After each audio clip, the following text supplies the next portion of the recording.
Alkyne है, NOCl का reaction है, आइडेंटिफाई द एडक्ट। एडक्ट मतलब जो प्रोडक्ट बना हुआ है जुड़ने के बाद वही बनाना है।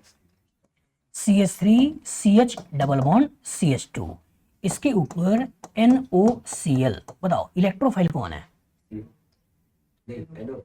NO, तो कहना मारो NO प्लस Cl माइनस।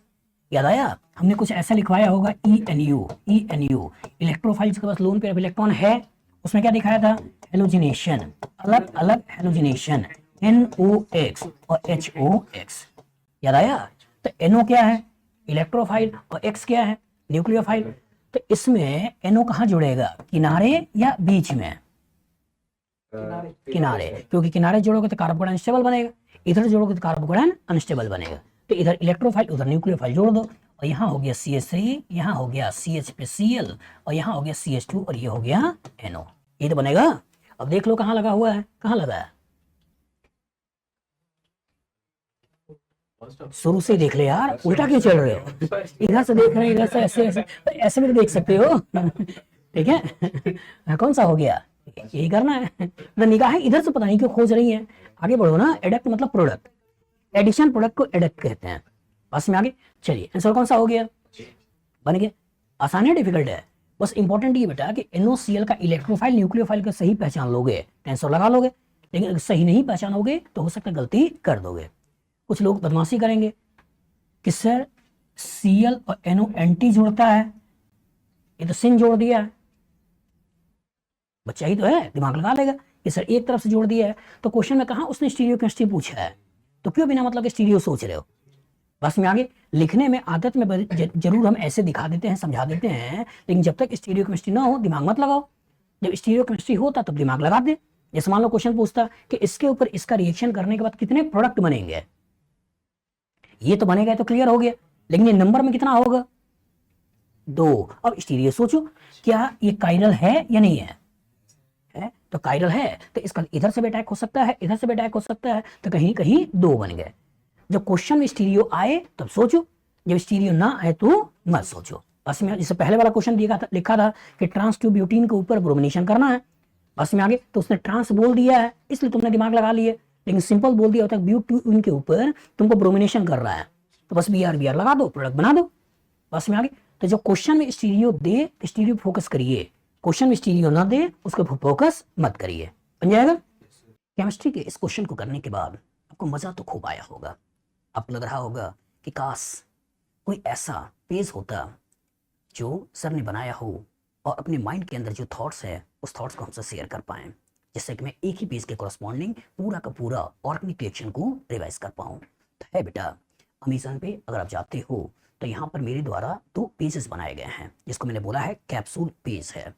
ठीक है, जिसका साइज 20 इंच बाई 30 इंच है, मतलब ये कुछ इस तरह का साइज का कैप्सूल पेज है। आप देख सकते हो जिसका साइज 30 इंच बाई 20 इंच है। इन्हीं एक एक पेजेस के कॉरस्पॉन्डिंग अगर आप देखते हो तो इस पेज में पूरी ऑर्गेनिक केमिस्ट्री में जितने भी रिएक्शन हैं उसके क्या की नोट्स हैं जो आपको दिमाग में रखने चाहिए वो यहाँ पर देखने को मिलते हैं। और पूरी ऑर्गेनिक रिएक्शन में कितने केमिकल रिएक्शन आपके सिलेबस में है, जिसके इर्द गिर्द आपकी दुनिया घूमती है। मतलब अगर बाउंड्री ऑफ केमिकल रिएक्शन की बात करें जो आपको पढ़ना ही चाहिए, आना ही चाहिए, उसका इंफॉर्मेशन आपको इस पर्टिकुलर चार्ट में देखने को मिलता है। अगर आपने केवल इन दोनों चार्ट को भी प्रॉपर तरीके से पढ़ लिया तो मेरी गारंटी है, जो पिछले 20 सालों से मैं पढ़ा रहा हूँ IIT और नीट के बच्चों को, सारे के सारे क्वेश्चन लगभग इन्हीं पर्टिकुलर चार्ट से पूछे जाते हैं। मतलब इन चार्ट को जितनी बार आप रिवाइज कर सकते हो करिए और अपने कॉन्सेप्ट को एनहेंस करिए। इसको लेने के लिए आप अमेजन में जा सकते हो।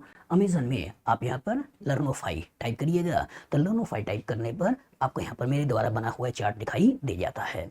अलॉन्ग विद दैट अगर आप चाहो तो और इन्फॉर्मेशन के लिए, अगर आप IIT एडवांस की तैयारी करते हो और चैप्टर के मिक्सिंग के क्वेश्चंस को लगाना चाहते हो तो आपके पास बुक है 10 का दम, जिसमें एक एक क्वेश्चन के कॉरस्पॉन्डिंग 10-10 रिएक्शनों को मैंने मिलाया है और कॉन्सेप्ट एनहेंस करने की कोशिश किया है कि जिससे कि बच्चा प्रॉपर मिक्सिंग ऑफ क्वेश्चन को प्रैक्टिस कर पाए।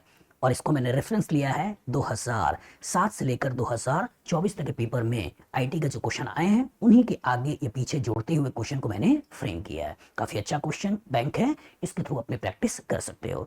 दूसरा, जो बच्चा मेडिकल की या IIT की तैयारी करता है उसके लिए डीप फीस मतलब इसके अंदर 80 डिग्रीज हैं और सभी के अंदर 10-10 क्वेश्चन हैं। इसके कोरस्पॉन्डिंग 800 क्वेश्चन जो पूरी ऑर्गेनिक केमिस्ट्री को चैनलाइज वे में सिस्टमेटिक तरीके से बच्चों को नॉलेज को इनहेंस करता है और प्रॉपर तरीके से उनका नॉलेज को बढ़ाता है। मतलब कम question corresponding quality of question को देना और सिस्टमेटिक तरीके से देना। उसके बाद अगर कम टाइम है और आप चाहते हो कि पूरी केमिस्ट्री का रिवीजन कर पाएं तो यहाँ पे आपके पास 30 डे चैलेंज ये 2 वॉल्यूम में है। एक आपका वॉल्यूम 1 जो कि आईटी के लिए है और दूसरा वॉल्यूम 2 जो आपका मेडिकल वाला बच्चों के लिए है। मतलब इसमें 15 question physical, 15 inorganic, 15 organic, 45 question daily basis पर आपको देखने को मिलते हैं जिसको आपको करना होता है, जिससे कि अगर आप एक बुक को लगाते हो तो 1350 क्वेश्चन एट ए टाइम 1 महीने के अंदर आपका लग जाता है, जो कि आईटी मेन और नीट के लिए काफी हेल्पफुल है। और यहाँ पर आपके पास problem solving strategy of NCERT organic chemistry question, इस बुक के कोरस्पॉन्डिंग जो एनसीईआरटी के रियल क्वेश्चन है उन रियल क्वेश्चन को कैसे टैकल करना है, उस रियल को क्वेश्चन को कैसे करना है एक प्रॉपर तरीके से, एक कॉन्सेप्चुअली वे के थ्रू आपको बताने की कोशिश किया है कि किसी क्वेश्चन को अप्रोच करने का क्या तरीका होता है। अगर आपने इस बुक को प्रॉपर तरीके से पढ़ लिया तो मान के चलिए कि इस तरह के परम्यूटेशन कॉम्बिनेशन के फ्यूचर में जितने क्वेश्चंस आ सकते हैं वो आप सही तरीके से बना लोगे और हर तरह के परम्यूटेशन कॉम्बिनेशन को आप सीख जाओगे। मतलब एनसीईआरटी का रियल क्वेश्चन को यहाँ पर लिया है और उस तरह के क्वेश्चन को कैसे सॉल्व किया जाता है उसकी प्रॉपर स्ट्रेटेजी मैंने इसके अंदर बताई है। और उसका 2 वॉल्यूम में concept of organic chemistry volume 1 volume 2 है, जिसकी कोरस्पॉन्डिंग थ्योरी और प्रॉपर क्वेश्चन का एक बैलेंस्ड वे आपको इन बुक्स के अंदर देखने को मिलता है। ठीक है, आप चाहे तो सभी ले सकते हैं या देखने के लिए कम से कम आप चाहे तो ये 2 कैप्सूल बेस मंगाइए, देखिए, पढ़िए। ऑर्गेनिक आपकी मजेदार है, कॉन्सेप्चुअल है और इंटरेस्टिंग है, आपको मजा आएगा और आपका सब्जेक्ट का डेप्थ बढ़ेगा।